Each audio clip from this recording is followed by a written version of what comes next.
Now children, from here onwards, important thing of this chapter starts for you.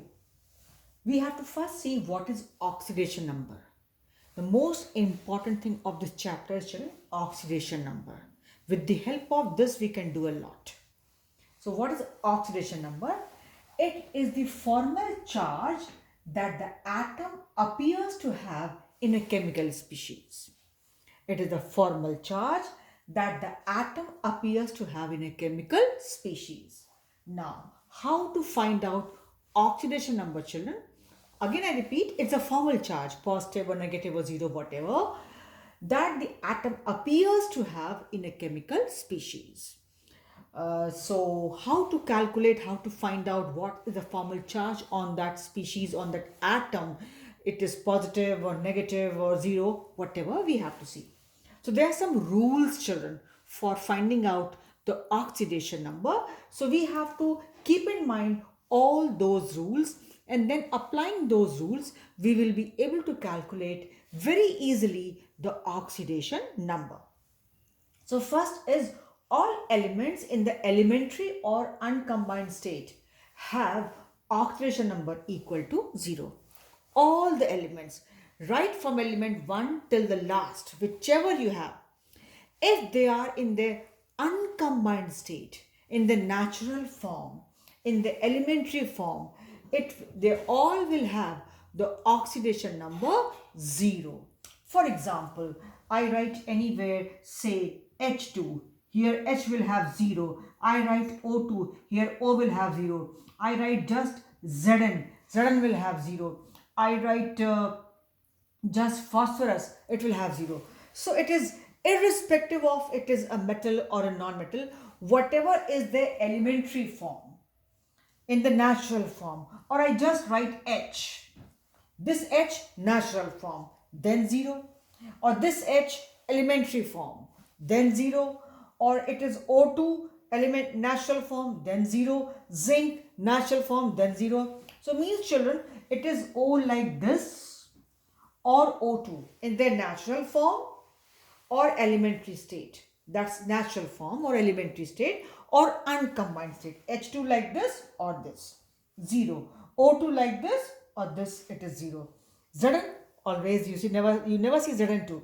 So Zn, if elements have not combined, uncombined state or the elementary form. Elementary form means the way in which they exist. So this is H2, or elementary form can also be taken as when they are existing as a simple single atom in totally uncombined state like HOP, etc. You just take simple carbon. It's all uncombined state. You can call it elementary form. They both are elementary forms. H2 is elementary. This is the molecule in the elementary form, and this is the H atom in the elementary form, children. Overall, the element hydrogen is in the elementary form. In this form it exists, and in this form it is uncombined. So any element in its native form, elementary form, the way it exists, has not combined in the elementary form. HPON like this is elementary form in the atomic forms, this is in the molecular form. In all these states, whether it is elementary atomic form or it is elementary molecular form, the way they exist in the native form, in the natural form, in the uncombined form, it is equal to 0. Is the point clear? I hope it is clear, and you will not forget. You have to keep this in mind, children. H2 is like this or this. O2 is like this or this. Zn, P, carbon, metal, non-metal, whatever you see, if they are not combined or they are in the native form, natural form, elementary form like this, it will always be 0. I hope this point is clear to you. Number 2, monoatomic ions have oxidation number equal to charge. Suppose I have anywhere like, okay, I'm writing here only. Example, Cl minus. Okay. So the oxidation number of Cl will be -1. Okay. Or if I have say Na plus.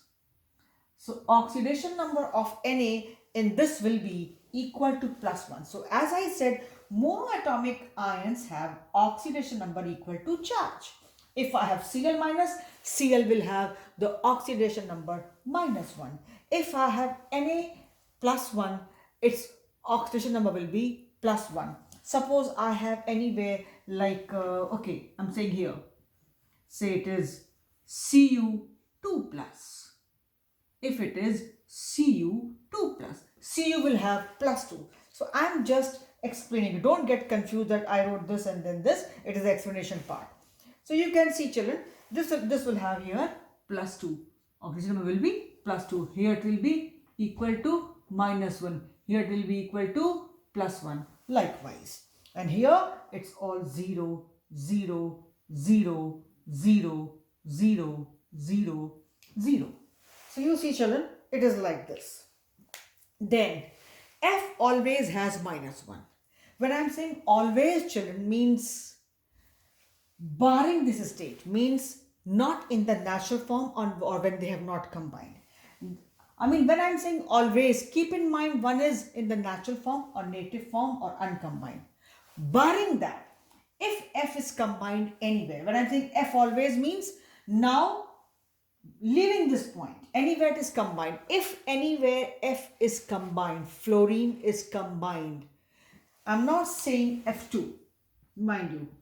F2 or F will have 0. Remember it. F2 or F will have 0. In this F will have 0, in this also F will have 0.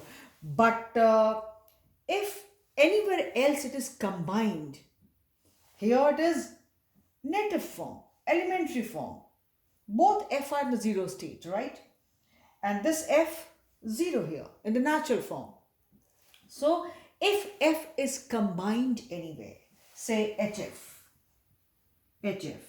anyway, then F will always be -1. Right, children? All the elements in the elementary or uncombined form. This is the elementary form, the natural form, the native form or uncombined form. They have 0. So F will have 0 here, will have 0 here. But once it is combined anywhere with any other atom, it has got to be -1 always. It never changes. And the reason should be well known to you. You know, children, out of all the elements known so far, F is the most electronegative element. So firstly, wherever it will be there, it will always be minus, because the most electronegative element, it will always pull the electrons towards itself. One thing. And then second thing is that being a halogen, it will always take only -1. It cannot take beyond that. Hence, always -1 if it is combined. I hope it is very much understood. With that form already I have said. Right? Then, fourth point. Group 1 element, or say 1A, like alkali, metal, sodium, potassium. If they are combined, they are always +1. If we have group 2 or 2A elements, magnesium, calcium, beryllium, barium, strontium, all they have always +2 if they are combined. And aluminium, is +3 whenever it is combined. But if it was pure aluminium, just Al, would have been 0. But if it is combined with something else, it will always be +3. Then H with non-metals. When it comes with non-metals, like here, F, it will always be +1. Will always be +1 if it comes with non-metals. But when it comes with children, with metals, like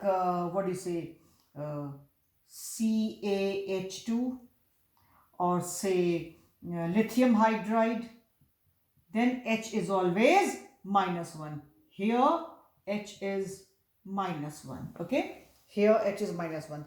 When it comes as metal hydrides, it is always -1. How to calculate that I will tell you, but you have to see if it is coming with metal, metals are more electropositive than H. So obviously H will be negative and metal will be positive. When H comes with metals, children, H has to be negative. When it comes with non-metals, as compared to non-metals, H is more electropositive. So with all the non-metals, when it comes, it is positive, and of course always 1. And if it comes with metals, because metals are more electropositive, and there it is minus 1. Right? So you have to remember, children, I have to learn, I have learned, you have to learn. Without knowing these points, you cannot calculate, you cannot find out the oxidation number.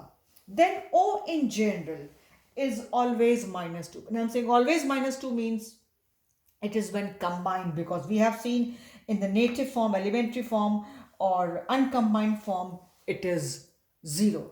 So when I'm saying O is in general minus 2 means when it is in the combined form.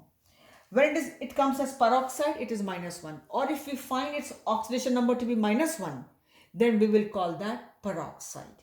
So in normal oxides, it is minus 2. Where it is peroxide, it is minus 1.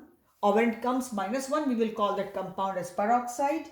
And if it comes out to be minus half by chance, which is rare, but we do find. So if O comes in the minus half form, we will call that compound as superoxide. I repeat, in general oxides, it is minus 2 whenever it is combined. Mostly it is oxide and it's minus 2.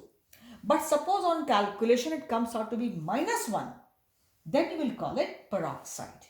If it comes as minus half, you will call that compound as superoxide.